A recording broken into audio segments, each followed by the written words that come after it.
Good morning students. Students, हम लोग आज की क्लास पे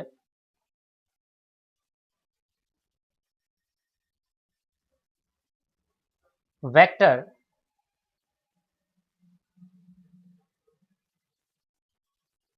यानी सदिश के बारे में पढ़ेंगे।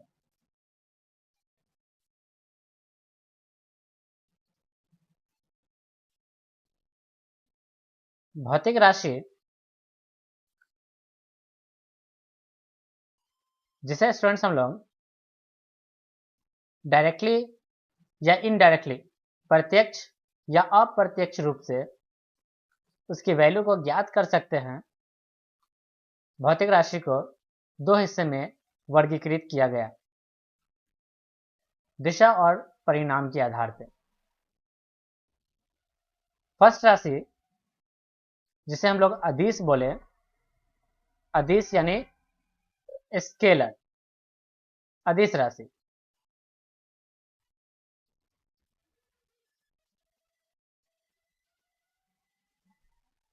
वह राशि जिनमें केवल परिणाम हो अदिश राशि कहलाता है। फॉर एग्जाम्पल, द्रव्यमान,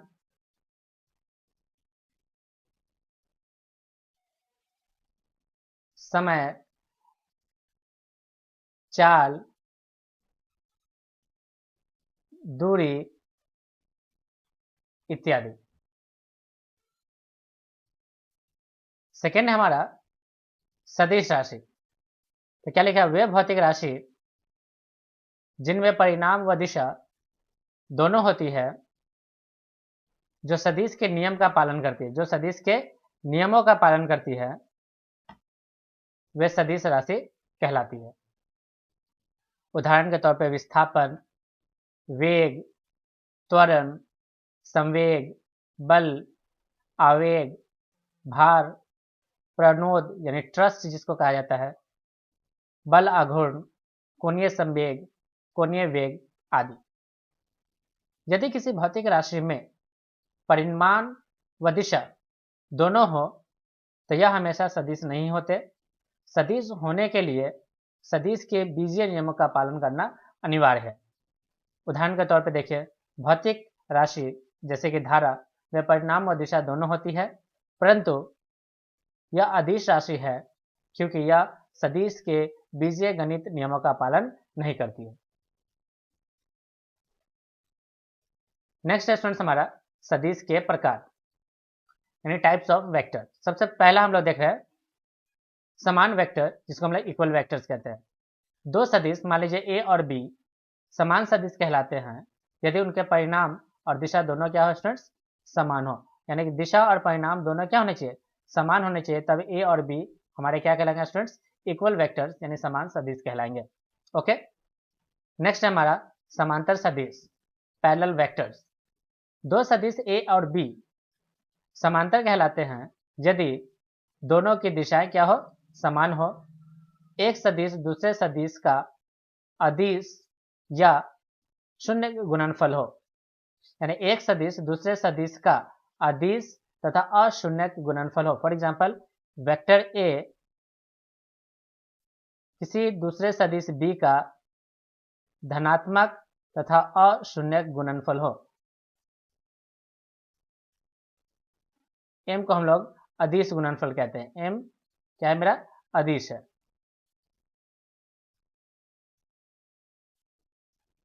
यानी एक वेक्टर यदि दूसरे वेक्टर का अदिशीय गुणनफल होता है तब ये दोनों वेक्टर ए एंड बी एक दूसरे के क्या कहलाते हैं स्टूडेंट्स? समांतर वेक्टर्स कहलाते हैं। ओके, नेक्स्ट है हमारा प्रति समांतर सदिश, जिसको हम लोग एंटी पैरेलल वेक्टर्स कहते हैं। मान लेते हैं दो सदिश ए और सदिश बी प्रति समांतर सदिश कहलाते हैं यदि दोनों की दिशाएं क्या हो स्टूडेंट्स? विपरीत हो। मान लो ए अगर इस डायरेक्शन में हो तो बी इसके विपरीत इस दिशा में होनी चाहिए। तो ये ए और बी हमारे कैसे कहलाएंगे स्टूडेंट्स? प्रति समांतर सदिश कहलाएंगे। एक सदिश अन्य सदिश में अशून्य तथा ऋणात्मक संख्या द्वारा गुणनफल करने पर प्राप्त होती है। जैसे मान लीजिए कोई वेक्टर ए है, यदि वेक्टर बी में एक अशून्य गुणनफल जैसे कि माइनस लगा देते हैं, ये दोनों सदिश ए और बी क्या कहलाएंगे? प्रति समांतर सदिश कहलाएंगे। ओके स्टूडेंट्स, नेक्स्ट है हमारा संरेखीय यानी कोलिनियर सदिश। मान लेते हैं, देखिए एक लाइन है,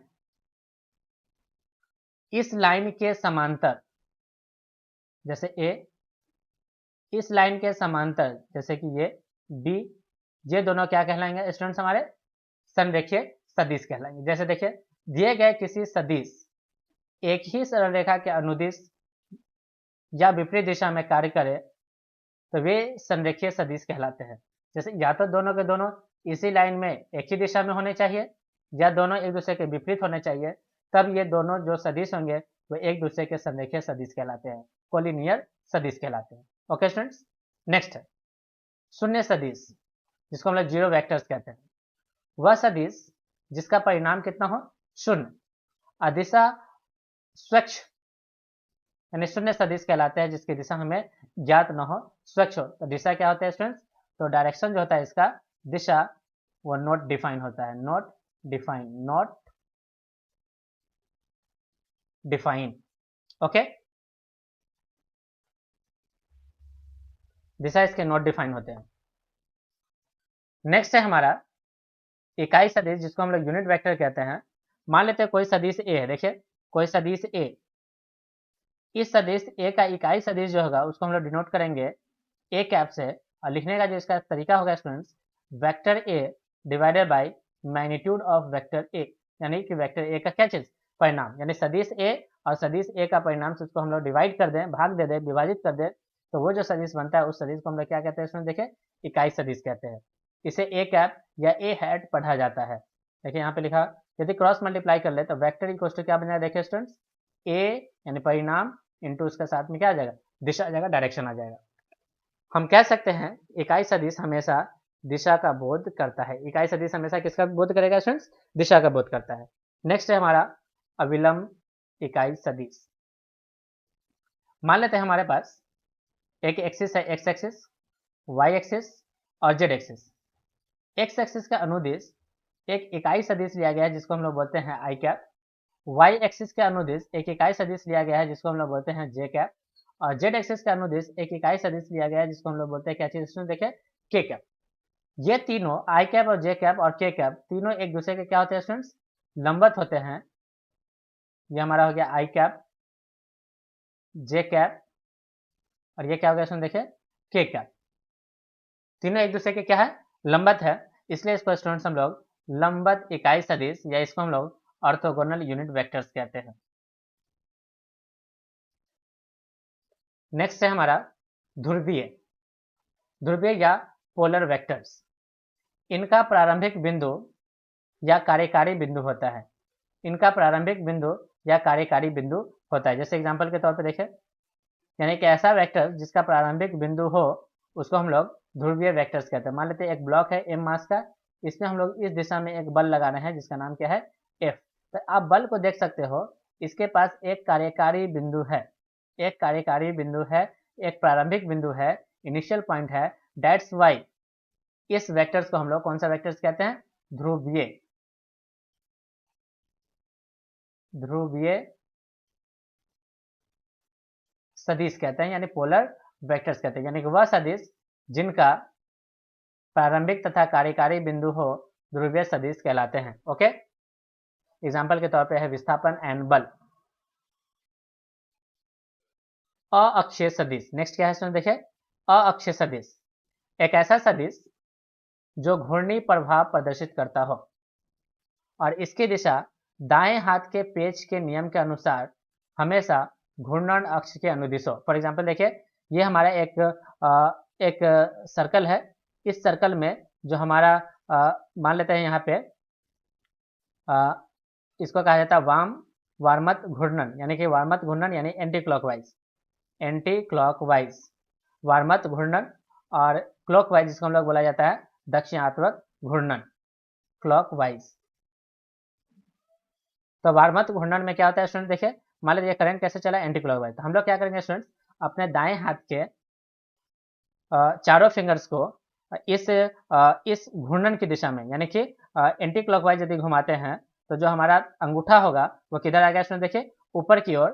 तो दैट्स वाई यहाँ जो हमारा दिशा मिलेगा अक्षीय सदिश का वो किधर मिलेगा, ऊपर की ओर मिलेगा। यहाँ पे देखिए दक्षिणार्थवक घूर्णन, इसमें क्या है, जो हमारा एरो दिया हुआ वो हमारा क्लॉकवाइज है दक्षिणात्मक घूर्णन में, तो इससे जो हमारा दिशा मिलेगा वो मिलेगा एंटी क्लॉकवाइज अंदर की तरफ। तो यहाँ पे स्टूडेंट्स हमको किधर मिलता है, यहाँ पे दिशा हमको मिलता है अक्षीय सदिश का वो बाहर की तरफ मिलता है, जिसको डॉट से दिखाते हैं। और अक्षीय सदिश जिसमें यहाँ से देखिए, यहाँ पे जो हमारा मिलेगा अक्षीय सदिश वो मिलेगा अंदर की तरफ, क्योंकि यहाँ पे जो एरो दिया हुआ है वो कैसे घूर्णन हो रहा है, यहाँ पे दक्षिणात्मक घूर्णन हो रहा है और इसमें क्लॉकवाइज होता है और हमारा दिशा किधर मिलता है, थंब नीचे की ओर मिलता है। नेक्स्ट है हमारा समतलीय सदिश, जिसको हम लोग कोप्लेनर वेक्टर्स कहते हैं।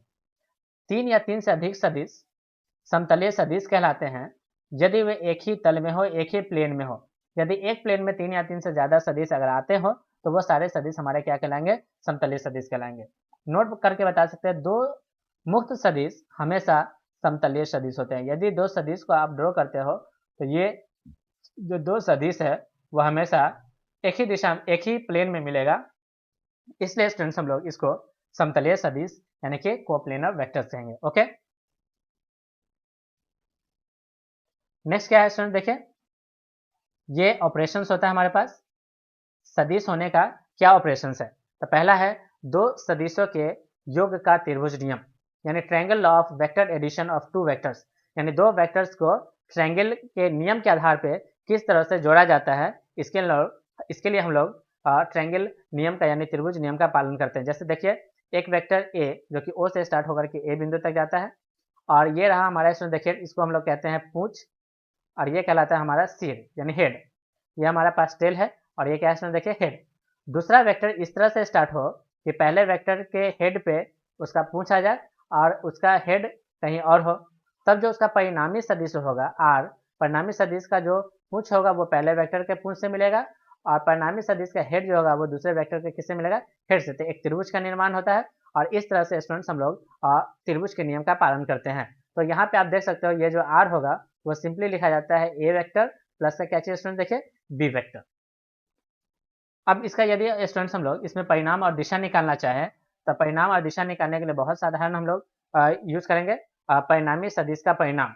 जैसे आप इस त्रिभुज को देख सकते हैं, ये रहा हमारा ए वेक्टर का परिणाम ए, ये रहा बी वेक्टर का परिणाम बी। मान लेते ए और बी के बीच में सम एंगल कितना है स्टूडेंट्स, थीटा। तो दो वेक्टर के बीच में एंगल स्टूडेंट्स हम लोग तभी निकाल सकते हैं जब दोनों वेक्टर्स का टेल और टेल एक जगह पे मिला हो, तभी दोनों का हम लोग क्या निकाल सकते हैं स्टूडेंट्स, एंगल निकाल सकते हैं। तो दो वेक्टर्स के बीच का यानी दो सदिश के बीच का कोण तभी कह सकते हैं यदि दोनों का टेल एक ही बिंदु पे आता हो। इसके लिए स्टूडेंट्स या तो ऐसा हो, अगर ऐसा नहीं है तो बाय यूजिंग एक प्रॉपर्टी जिसको हम लोग पैरेलल शिफ्टिंग प्रॉपर्टी कहते हैं। क्या कहते हैं स्टूडेंट, देखिए समांतरण स्थानांतरण गुण, पैरेलल शिफ्टिंग प्रॉपर्टी, यदि वो ऐसा आ पाता है तब उसके बीच के कोण को हम लोग क्या कहेंगे स्टूडेंट्स, दो वेक्टर्स के बीच का कोण कहेंगे। जैसे यहाँ पे देखिए ये जो वेक्टर ए है इसको हम लोग आगे की ओर बढ़ाएंगे तो दोनों वेक्टर्स का टेल यहाँ पे आकर मिल जाएगा। तो इस तरह से जो थीटा है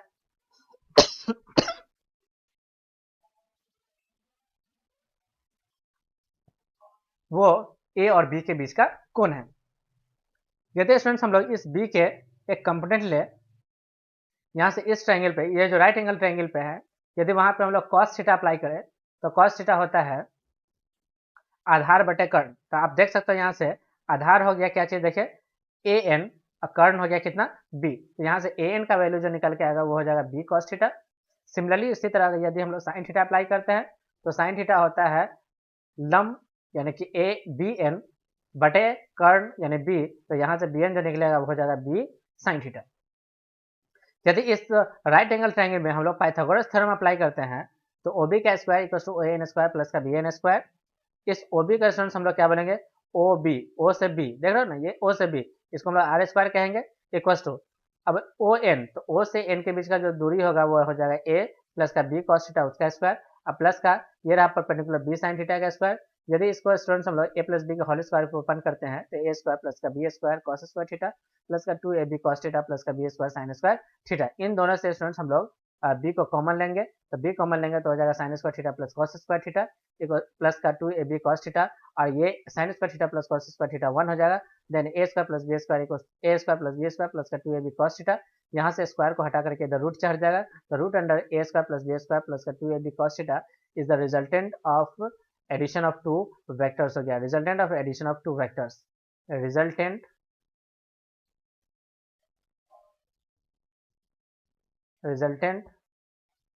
of addition of two vectors, यानी इसको बोला जाता है magnitude of resultant of addition of two vectors. अब हम लोग इसके दिशा को निकालते हैं। तो मान लेते हैं स्टूडेंट्स, ये जो हमारा वेक्टर था वेक्टर ए, ये था वेक्टर बी, और ये था हमारा रिजल्टेंट आर। तो आर जो है स्टूडेंट्स एक्स के साथ एक एंगल बना रहा है जिसको हम लोग अल्फा नाम देते हैं। तो यहाँ से स्टूडेंट्स यदि हम लोग tan अल्फा अप्लाई करें तो tan अल्फा हो जाएगा ये दूरी हो जाएगा बी साइन थीटा और डिवाइडेड बाई ए प्लस का बी कॉस थीटा। तो tan अल्फा इक्वल हो गया B N divided by N plus A O, यानी ओ ए प्लस का एन, यानी कि tan अल्फा बराबर हो गया B sine theta divided by A plus का बी कॉस थीटा। यदि यहाँ से स्टूडेंट्स हम लोग अल्फा निकाले तो हो जाएगा हमारा tan इनवर्स यानी B sine theta divided by A plus का बी कॉस थीटा। इससे स्टूडेंट्स ये जो अल्फा है वो एंगल बना रहा है रिजल्टेंट वेक्टर आर किसके साथ, वेक्टर ए के साथ। इसको हम लोग स्टूडेंट्स कहते हैं परिणामी सदिश का वेक्टर ए के साथ दिशा। नेक्स्ट नियम होता है स्टूडेंट्स, सदिश होने के जो नियम होते हैं उसका नेक्स्ट नियम होता है सदिशों के योग का समांतर चतुर्भुज नियम। समांतर चतुर्भुज नियम यानी कि पैरेललोग्राम लॉ, पैरेललोग्राम लॉ। इसमें देखिए क्या होता है,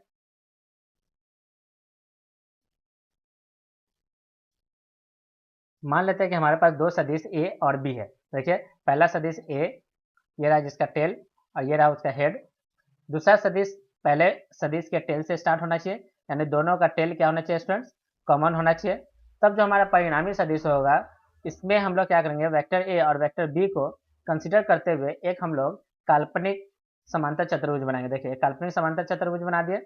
इस काल्पनिक समांतर चतुर्भुज का जो कॉमन टेल से पास होने वाला विकर्ण होगा वो विकर्ण हमारा किसको दर्शाएगा स्टूडेंट्स, वो दर्शाएगा परिणामी सदिश को। अब परिणामी सदिश कितना हो जाएगा, ए प्लस का बी, ए प्लस का बी। अब इस बी को देखिए, ये अगर बी है तो ये भी बी होगा। यदि ये एंगल दोनों के बीच का एंगल थीटा है तो यहाँ पे भी एंगल कितना होगा स्टूडेंट, देखिए थीटा। सिमिलरली यहाँ पे हम लोग बी कॉस थीटा निकाल सकते हैं फिगर में हम लोग कॉस थीटा अप्लाई करके, और सिमिलरली साइन थीटा अप्लाई करके हम लोग क्या निकाल सकते हैं, इस वैल्यू को निकाल सकते हैं। तो यहाँ से यहाँ के बीच का जो दूरी होगा बी कॉस थीटा और यहाँ से यहाँ का बीच का जो दूरी होगा वो हो जाएगा बी साइन थीटा। और सिमिलरली स्टूडेंट्स हम लोग पाइथागोरस थ्योरम का यूज करते हुए हम लोग इसके जो रिजल्टेंट को लिख सकते हैं, जो परिणाम को लिख सकते हैं, वो हो जाएगा परिणाम बराबर कितना, आर बराबर हो जाएगा root under A square plus का बी स्क्वायर प्लस का twice of A B cos theta. अब यदि स्टूडेंट्स थीटा का वैल्यू 0 हो जाए तो उस स्थिति में जो हमारा आर होता है वो ए प्लस बी हो जाए, क्योंकि कॉस 0 1 हो जाता है। तो ए प्लस बी का होल स्क्वायर बनेगा और रूट में बाहर निकलेगा तो ए प्लस बी हो जाएगा। उसी तरह स्टूडेंट्स यदि हम लोग 180 डिग्री अप्लाई करते हैं तो ए और बी एक दूसरे के विपरीत होगा, कॉस 180 का मान माइनस का 1 हो जाएगा। यहाँ पे माइनस आएगा तो ए माइनस बी का होल स्क्वायर होगा, रूट के बाहर निकलेगा तो ए माइनस बी आ जाएगा। यदि स्टूडेंट 90 डिग्री हो जाए तो रूट अंडर ए प्लस का बी स्क्वायर होगा, क्योंकि कॉस 90 कितना हो जाएगा स्टूडेंट्स, 0 हो जाएगा। तो ये स्टूडेंट्स हमारा बनता है मैक्सिमम और ये बनता है क्या चीज स्टूडेंट्स, देखिए मिनिमम। तो जो स्टूडेंट्स हमारा जो रेंज होता है वो आर जो मिलेगा वो ए माइनस बी से होते हुए कहाँ तक मिल सकता है, ए प्लस बी तक। ये निर्भर करता है कि दो सदिश ए और बी के बीच का कोण क्या है। अब हम लोग लिखते हैं सदिशों के योग का बहुभुज नियम, जिसको हम लोग polygon law of vector addition कहते हैं। मान लेते हैं हमारे पास एन साइडेड पॉलीगॉन है, बहुत सारा साइड है। जैसे कि देखिए यहाँ पे एक ओ ए साइड है जिसका नाम है वेक्टर ओ, एक ए बी साइड है जिसका नाम है वेक्टर बी, एक बी सी साइड है जिसका नाम है वेक्टर सी, और सिमिलरली एक लास्ट है हमारा D E vector D side जिसका नाम है ई वेक्टर। तो स्टूडेंट्स आप देख सकते हैं कि ओ से यहाँ टेल हेड एक ऑर्डर में ये सारे अरेंज है, और यदि हमको रिजल्टेंट निकालना हो तो पहले सदिश के साथ यानी पहले सदिश के टेल के साथ ये रिजल्टेंट का टेल जुड़ना चाहिए, और आखिरी सदिश के हेड के साथ रिजल्टेंट का क्या जुड़ना चाहिए स्टूडेंट्स, हेड। तो ये हमारा रिजल्टेंट वेक्टर हो गया। तो जो रिजल्टेंट वेक्टर होगा वो बनेगा ए प्लस बी प्लस का सी प्लस डी प्लस का ई, जैसा कि आप यहाँ देख सकते हो, यहाँ लिखा हुआ है। देखिए पॉइंट क्या लिखा हुआ, दो असमान सदिश का परिणाम शून्य नहीं हो सकता। यदि दो असमान सदिश है तो उसका परिणाम कभी भी शून्य नहीं हो सकता। तीन समतलीय सदिश का परिणामी शून्य अथवा अशून्य दोनों हो सकता है। मान लेते हैं यदि दो, जैसे कि ये परिणामी सदिश एक, ये रहा दो, तो इसका सदिश कुछ भी आया और एक सदिश बिल्कुल यहाँ से पास होता है तो इसका परिणामी सदिश शून्य नहीं होगा। लेकिन यदि एक हम लोग परपेंडिकुलर बना दे और दोनों की वैल्यू को इक्वल कर दे, तीनों की वैल्यू को, तो इस समय इन दोनों का रिजल्टेंट जो होगा वो यहाँ से पास होगा, और ये आपस में एक दूसरे को क्या करेंगे स्टूडेंट्स, कैंसिल करेंगे, और इस तरह से परिणामी सदिश क्या हो सकते हैं, शून्य हो सकते हैं। तो तीन समतलीय सदिश का परिणामी शून्य तथा अशून्य दोनों हो सकते हैं। तीन असमतलीय सदिश का परिणामी शून्य नहीं होता, यानी तीन असमतलीय सदिश है, यानी कि एक समतल में नहीं है, नॉन कोप्लेनर है, तो उस स्थिति में उसका जो परिणामी सदिश होगा वो शून्य कभी भी नहीं होगा। ओके स्टूडेंट्स, नेक्स्ट है हमारा सदिशों का अवकल वैवकलन, जिसको हम लोग अंतर कहते हैं। वैवकलन यानी सदिशों का वैवकलन, जिसको हम लोग अंतर कहते हैं, यानी सब्ट्रैक्शन ऑफ वेक्टर्स। जैसे कि मान लीजिए vector A minus vector B, इसको हम लोग कहते हैं सदिशों का वैवकलन या अंतर। तो इस ए प्लस बी को, ए माइनस बी को इस प्रकार के लिखा जा सकता है, पहले प्लस लगा दो और ब्रैकेट के अंदर क्या लगा लो, माइनस लगा लो। तो A minus B is equal to A plus of minus का बी। दिस इम्प्लाइज दैट कि हम लोग जानते हैं कि ए प्लस बी का जो परिणाम होता है वो होता है root under A square plus का बी स्क्वायर प्लस का 2ab cos थीटा। यदि नेगेटिव साइन लगाना है तो हमको cos 180 माइनस थीटा लगाना पड़ेगा। तो यहाँ लगा सकते हैं ए स्क्वायर प्लस का बी स्क्वायर। जैसे देखिए ये रहा ए और ये रहा बी, तो दोनों के बीच का एंगल कितना है, थीटा। यदि ए माइनस बी करना है तो माइनस करोगे तो बी पीछे चला आएगा, ये माइनस का बी हो गया। इसका जो एंगल बनेगा यहाँ से यहाँ तक ये हो जाएगा 180 माइनस का क्या चीज थीटा। तो आप पुट कर लो इस वैल्यू में, थीटा की जगह 180 माइनस थीटा, तो कॉस 180 माइनस थीटा का वैल्यू माइनस का कॉस थीटा होता है। तो जो हमारा रिजल्टेंट बनेगा ए माइनस बी का, यानी कि दो सदिश ए और बी के अंतर का जो परिणामी सदिश होगा वो बनेगा root under A square plus B square minus का 2ab cos थीटा। देखिए एक ये रहा वेक्टर ए, ये रहा वेक्टर बी, तो ये दोनों का जो एडिशन होगा वो ये भी करने जाएगा, और जबकि माइनस बी करोगे ए माइनस बी, तो बी को नीचे लेके आओ, इसका जो रिजल्टेंट बनेगा वो ये बन जाएगा, यहाँ से एंगल अल्फा बनाते हुए, अल्फा 2 बनाते हुए। तो ये हमारा अंतर हो गया। सिमिलरली दिशा निकालने के लिए हम लोग tan अल्फा 2 लगाएंगे, तो tan अल्फा 2 बराबर हो जाएगा बी, जैसे tan अल्फा 1 बराबर हो गया B sine theta divided by A plus B cos theta, और थीटा की जगह 180 माइनस थीटा लगाओगे तो ये जो हमारा अंतर निकल के आएगा tan अल्फा 2 निकल के आएगा, वो हो जाएगा B sine theta divided by A minus B का कॉस थीटा, क्योंकि साइन 180 माइनस थीटा होता है साइन थीटा और कॉस 180 माइनस थीटा होता है माइनस का कॉस थीटा। तो ये वैल्यू हम लोग याद कर लेंगे। ठीक है, नेक्स्ट है स्टूडेंट्स हमारे पास द्विविमीय सदिश का घटकों में वियोजन, यानी कि दो सदिश को स्टूडेंट्स हम लोग घटक में किस तरह से लिखेंगे, उसका कंपोनेंट कैसे लेंगे। जैसे मान लीजिए एक सदिश ए है, ये एक्स एक्सिस है और ये वाई एक्सिस है। एक सदिश ये रहा मेरा, मान लेते ए परिणाम है उसका, कितना एंगल बनाते हुए, थीटा एंगल बनाते हुए। तो इस तरफ के कंपोनेंट को स्टूडेंट्स हम लोग ए कॉस थीटा कहेंगे, ए घटक। एक्स एक्सिस में जो घटक हो गया ए कॉस थीटा हो गया, एंड वाई एक्सिस में जो घटक होगा वो बनेगा ए साइन थीटा। तो हम लोग याद करेंगे स्टूडेंट्स, जिस तरफ एंगल होता है उस तरफ हम लोग कॉस थीटा लगाते हैं, और जिधर एंगल नहीं है उधर क्या लगाते हैं, साइन थीटा। तो देखिए यहाँ पे इस आर का दो घटक होगा, एक होगा आर एक्स, एक होगा आर वाई। जो आर जो बनेगा वो आर एक्स प्लस का आर वाई से बनेगा, और जो हमारा आर एक्स होगा वो आर एक्स होगा आर कॉस थीटा, और जो आर वाई होगा वो कितना होगा स्टूडेंट, देखिए आर साइन थीटा। तो इसका जब स्टूडेंट्स हम लोग रिजल्टेंट निकालेंगे तो दोनों एक दूसरे के लंबत है, तो आर बराबर बनेगा रूट अंडर आर एक्स का स्क्वायर प्लस का आर वाई का स्क्वायर।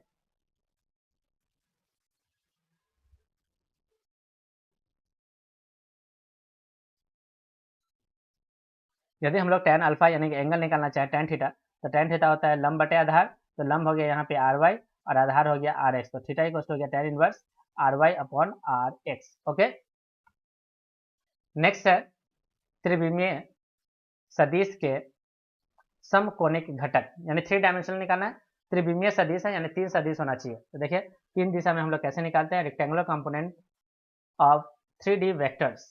जैसे देखिए वेक्टर r है, ये रहा वेक्टर r, ये रहा एंगल x के साथ अल्फा, y के साथ बीटा और z के साथ रहा कितना एंगल इसमें देखिए गामा।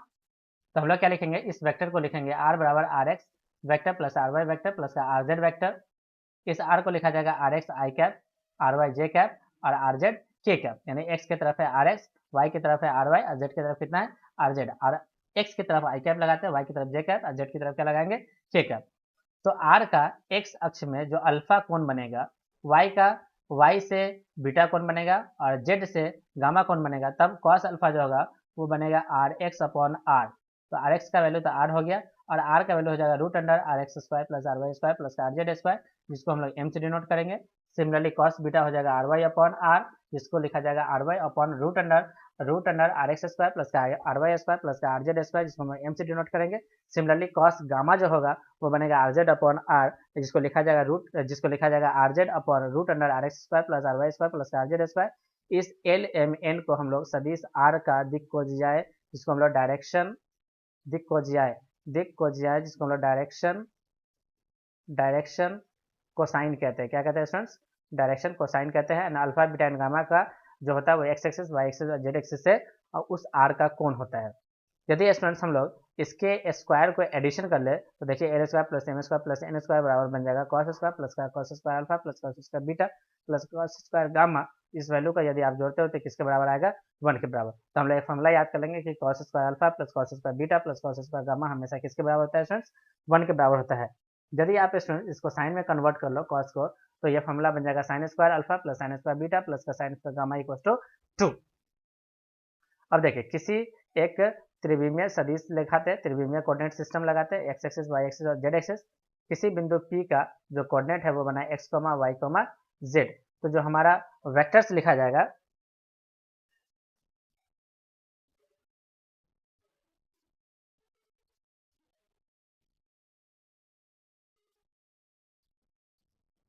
जो वेक्टर्स लिखा जाएगा वो लिखा जाएगा ओपी वेक्टर यानी पोजीशन वेक्टर, जिसको हम लोग स्थिति सदिश कहते हैं। वो स्थिति सदिश लिखा जाएगा x, यहाँ से जोड़ोगे ओरिजिन से तो ये बनेगा ओपी वेक्टर, तो इसको लिखा जाएगा x आई कैप प्लस का वाई जे कैप प्लस का जेड के कैप। उसी तरह आता है एक विस्थापन सदिश होता है, जैसे कि मान लीजिए कि हमारा कोऑर्डिनेट सिस्टम है, निर्देशांक ज्यामिति कोऑर्डिनेट सिस्टम। यहाँ पे एक बिंदु है P और यहाँ पे एक बिंदु है Q। इस बिंदु का कोऑर्डिनेट है x1, y1, z1। इस बिंदु का कोऑर्डिनेट है x2, y2, z2। यदि हम लोग P से Q की तरफ जाना चाहे तो जो हमारा PQ वेक्टर बनेगा उसको हम लोग विस्थापन सदिश कहेंगे, R से डिनोट करते हैं। ये बनेगा फाइनल माइनस इनिशियल यानी x2 माइनस x1 आई कैप प्लस का y2 minus y1 Z cap plus का z2 माइनस z1 क्या होगा, k कैप होगा। ओके स्टूडेंट्स, नेक्स्ट है हमारा दो सदिशों का अदिश गुणनफल। देखिए क्या है, मान लेते हैं सदिश का जो गुणनफल होगा, सदिशों का गुणनफल वो दो तरीके से किया जाएगा। एक होगा सदिशों का सदिश गुणनफल, एक होगा सदिशों का अदिश गुणनफल। तो हम लोग पहला क्या पढ़ रहे हैं, सदिशों का अदिश गुणनफल। मान लीजिए कि हमारे पास दो वेक्टर है ए और बी, दोनों के बीच का कोण कितना है देखिए थीटा। तो इसको हम लोग अदिश गुणनफल को हम लोग ए डॉट बी से लिखते हैं और इसका जो वैल्यू होगा वो ए बी कॉस थीटा होगा, क्योंकि ये भी परिणाम है, ये भी परिणाम है और कॉस थीटा भी परिमाण है। तो इसके साथ कोई दिशा जुड़ा नहीं, तो ये हमारा कौन सा राशि हो गया स्टूडेंट्स, अदिश राशि हो गया। दैट्स वाई हम लोग ए डॉट बी को हम लोग अदिश्य गुणनफल भी कहते हैं। ओके,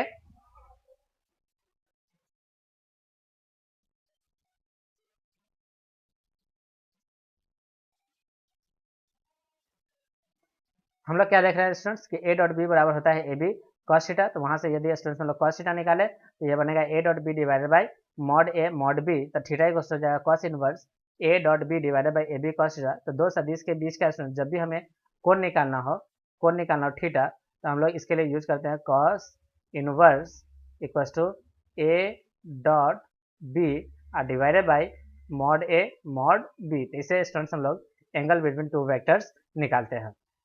यदि स्टूडेंट्स थीटा का मान 0 हो जाए तो उस समय cos 0 इक्वल टू 1 होगा, यानी कि मैक्सिमम हो जाएगा और ए डॉट बी हमें मैक्सिमम मिलेगा ए बी। यदि थीटा का वैल्यू 90 डिग्री हो जाए तो उस समय cos 90 0 होता है, उस समय हमें मिनिमम ए डॉट बी मिलेगा। तो ए डॉट बी का जो मैक्सिमम वैल्यू हो गया वो ए बी बन गया और मिनिमम वैल्यू कितना होता है स्टूडेंट्स, 0।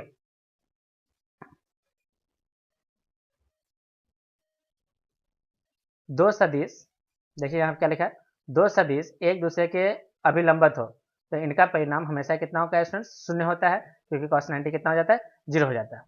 अब देखिए स्टूडेंट्स यहाँ पे लिखा हुआ है a डॉट बी यानी a डॉट a, यदि दो सेम वेक्टर्स का यदि हम लोग डॉट प्रोडक्ट कर दें तो a डॉट a इक्वल हो जाएगा a इंटू कॉस थीटा, और थीटा की जगह 0 डालोगे cos 0 1 हो जाएगा।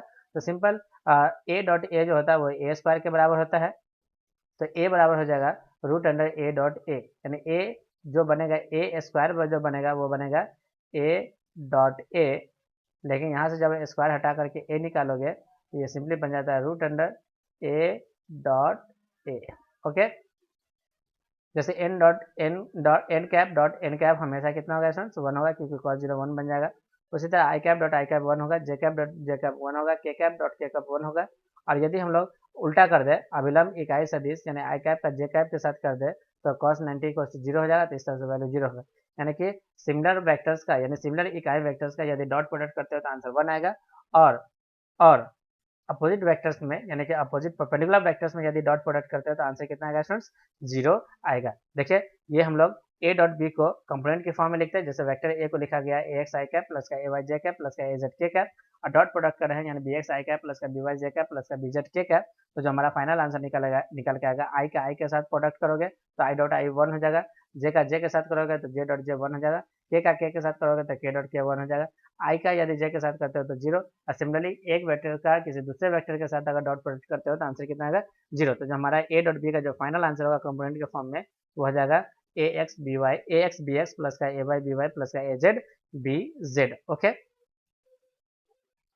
डॉट प्रोडक्ट के स्टूडेंट्स कुछ उदाहरण होते हैं, जैसे कि हमारा पहला होता है कार्य का जो उदाहरण होता है वो f डॉट s बराबर होता है w F S cos theta होता है, एफ एस कॉस थीटा होता है।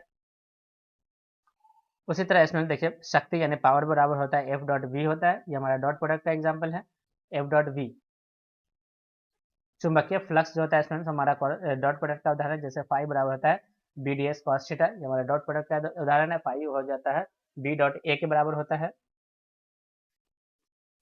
जैसे कि यहाँ पे देखिए स्टूडेंट्स जब किसी द्विध्रुव को किसी विद्युत क्षेत्र में या विद्युत क्षेत्र में या यूँ कह दें कि विद्युत चुंबकीय क्षेत्र में यदि उसको स्थिर कराया जाता है तो उस समय जो पोटेंशियल एनर्जी आता है वो आता है माइनस का पी डॉट ई, जो विद्युत क्षेत्र की वजह से होता है। और ये जब किसी चुंबकीय द्विध्रुव को जब हम लोग चुंबकीय क्षेत्र में रखते हैं यूनिफॉर्म, तो जो हमारा चुंबकीय स्थितिज ऊर्जा जो आता है वो निकल के आता है माइनस का एम डॉट यू। इस यू को इस पी को स्टूडेंट्स हम लोग कहते हैं द्विध्रुव आघूर्ण, यानी कि विद्युत द्विध्रुव आघूर्ण कहा जाता है, इसको हम लोग चुंबकीय द्विध्रुव आघूर्ण कहा जाता है। ओके स्टूडेंट्स, नेक्स्ट है दो सदिशों का सदिश गुणनफल। जैसे दो सदिशों का सदिश गुणनफल को हम लोग वेक्टर एडिशन कहते हैं, वेक्टर गुणनफल कहते हैं। इसको लिखा जाएगा सी बराबर ए क्रॉस बी। कोई वेक्टर है ए और ये रहा कोई वेक्टर बी, ये ए और ये बी दोनों के बीच का एंगल कितना है देखिए थीटा। यदि हम लोग उंगली को राइट हैंड के सभी उंगली को ए से बी की तरफ लेके जाते हैं, राइट हैंड के सभी उंगली को ए से बी की तरफ लेके जाते हैं तो अंगूठा किधर जाएगा स्टूडेंट्स, ऊपर की तरफ। तो जिस दिशा में ऊपर होगा उस दिशा में ये आ जाएगा एन कैप। एन कैप को लिखने का तरीका होता है ए प्लस का बी और इसका मॉड ले लो और divided by A plus B और डिवाइडेड बाई उसका परिणाम। ओके स्टूडेंट्स,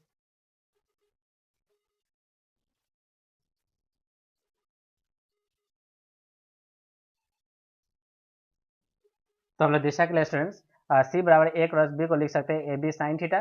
थीटा जो है angle between A and B है, और एन कैप जो है वो ए और बी के बीच का क्या है स्टूडेंट्स, ए क्रॉस बी के दिशा है। ए क्रॉस बी की दिशा को हम लोग एन कैप से निकालते हैं। ओके,